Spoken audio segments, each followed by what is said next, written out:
Well, we told you at the top of the hour, North Carolina Lieutenant Governor Mark Robinson now suing CNN, and it's over their report that Robinson allegedly made various graphic comments on the porn site Nude Africa, with one comparing himself to a black Nazi. Joining me now to dig deeper into this is our chief legal analyst, Colleen Rhodes. And Colleen, this defamation lawsuit is targeting CNN for $50 million. What kind of weight really does Robinson have behind something like this? Let's start here.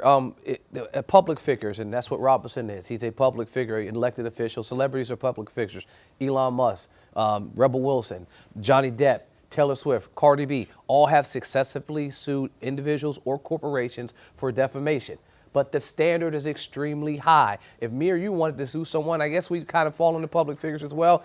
If a random person wanted to sue someone off the street for defamation, the standard's lower. Once you become a public figure, it becomes really higher. You have to have known knowledge that what I'm saying is false and acted with actual malice, not just in reckless disregard.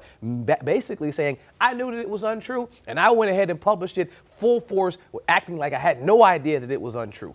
That's the standard that he's going to have to reach to show that CNN knew that. The problem is that there is a mountain of evidence that shows the other thing, that not only did they vet their information, they cross-referenced it multiple times. And so when you ask the question of how much weight does he have behind the lawsuit, if he wasn't a public figure, I think it would be a lower type of claim and he'd have a slight chance. I think because he's a public figure and the standard is so high, his chance is extremely low. Well, we haven't seen much political weight that was with him on that press conference today, for sure. Robinson's lawyer also claims the information CNN got, that's false, but they have the digital forensics behind it, but he still really isn't saying it wasn't me. He's kind of saying you just got some bad information from bad sources or whatever. He's not buying it at all, man. I mean, in his press conference today, he talked about a number of those things that he wanted us to hear.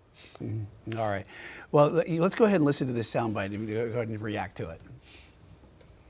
There were a number of inconsistencies that were used that went beyond journalistic standards in the way that CNN performed their reporting. Okay, so it's about the reporting.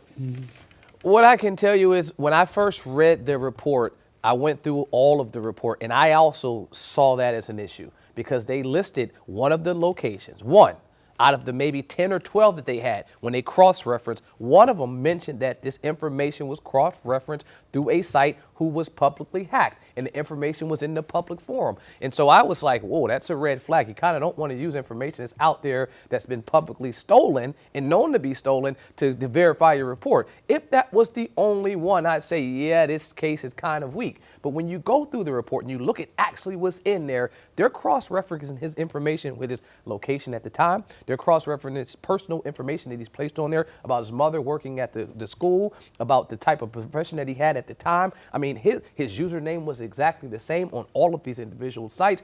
I mean, a number of things that they're listing is the rationale of how they cross-referenced their information and back-checked it.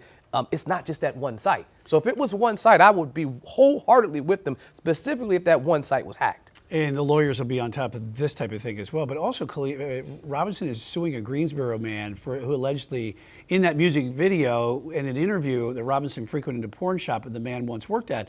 Now, that man told the Associated Press his story hasn't changed. That guy's the guy that started everything. His story happened before the CNN piece, and they referenced this in the CNN piece. They said we were getting word that these types of things were happening, that he was frequenting in these type of spots, and then this allowed us to start our investigation. So without that first guy, there would be no story because his story started it all. And him standing by it, not really worrying about being sued or not, the standard is pretty clear.